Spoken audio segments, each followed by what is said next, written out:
बिस्मिल्लाहिर्रहमानिर्रहीम। अस्सलामु अलैकुम। अब्दुल्ला बिन मसूद रज़ी अल्लाह अन्हु का हरम में सूरह रहमान की तिलावत और कुफ़ारों का बिगड़ना। हज़रत अब्दुल्ला बिन मसूद रज़ी अल्लाह अन्हु एक सहाबी थे। आप निहायत जोशीले थे।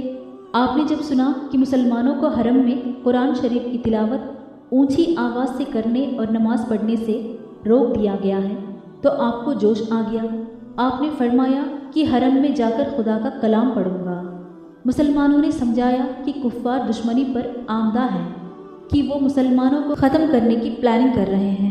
तुम्हारा हरम में जाकर कुरान शरीफ ऊंची आवाज़ में पढ़ना गवारा ना कर सकेंगे, यकीनन मार डालेंगे, इसलिए अभी खामोश रहो। जब खुदा का हुक्म होगा तुम ही क्या सब खाना काबा में जाकर ऊंची आवाज़ में कुरान शरीफ पढ़ेंगे। हज़रत अब्दुल्ला रज़ी अल्लाह अन्हु ने कहा, मेरा दिल नहीं मानता कि कुफ़ारे मक्का हरम में जाकर बुतों की पूजा करें। हम वहाँ कुरान शरीफ भी ना पढ़ सके। परवाह नहीं कि अगर वो मुझे मार डालेंगे, मैं ज़रूर आज ही वहाँ जाकर कुरान शरीफ पढ़ूंगा। मुसलमानों को बड़ी चिंता हुई। जानते थे कि जिस वक्त अब्दुल्ला कुरान शरीफ की तिलावत करेंगे फ़ौरन ही कुफ़ार उनको कत्ल कर डालेंगे। मुसलमानों ने समझ लिया कि वो अपने इरादे से बाज आ गए हैं, इसलिए किसी ने उनकी निगरानी ना की। पर अब्दुल्ला मौके की घात में रहे और मौका मिलते ही सीधे हरम शरीफ पहुँचे।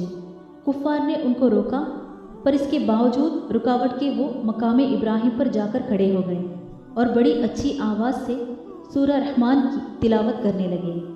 कुफ़ार मक्का ने जब रहमान का नाम सुना तो बहुत बिगड़े, और जब ये सुना कि सितारे और पेड़ उसको सजदा करते हैं तो उन्होंने माबूदों की तौहीन समझ लिया। उनके ख्याल में उनके माबूद ही उस सजदे के काबिल थे। वो बिगड़ गए। सब के सब हज़रत अब्दुल्ला बिन मसूद रज़ी अल्लाह अन्हु के ऊपर बरस पड़े और घुसे, लात और मुंह पर तमाचे मारने लगे। लेकिन अब्दुल्ला रज़ी अल्लाह अन्हु ने उनकी मार का ख्याल भी ना किया, पिटते रहे। कुफ़ार मक्का को इस पर बड़ा तैश आया। उन्होंने आपका मुंह नोच लिया, आपके गालों पर इतने घूंसे लगाए कि आपका चेहरा लहूलुहान हो गया। हज़रत अब्दुल्ला रज़ी अल्लाह अन्हु जब सूरह रहमान ख़त्म कर चुके तब लौटे, मगर किस शान से कि आपके तमाम कपड़े फाड़ डाले गए थे, चेहरा लहूलुहान कर दिया गया था।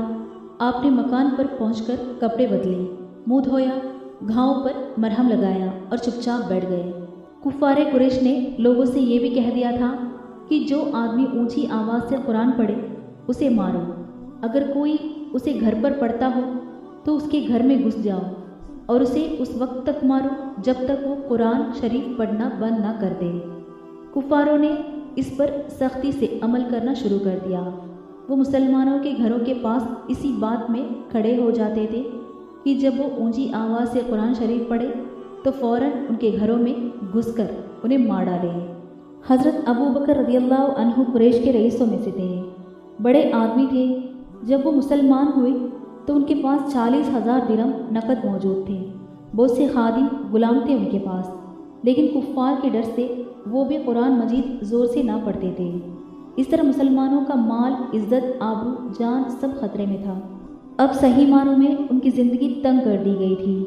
भूखे प्यासे छिपे अपने घरों में बैठे रहते। हुज़ूर सल्लल्लाहु अलैहि वसल्लम ने ये कैफियत देखकर हबशा को हिजरत करने का हुक्म दिया। मुसलमान इस हुक्म से बहुत खुश हुए।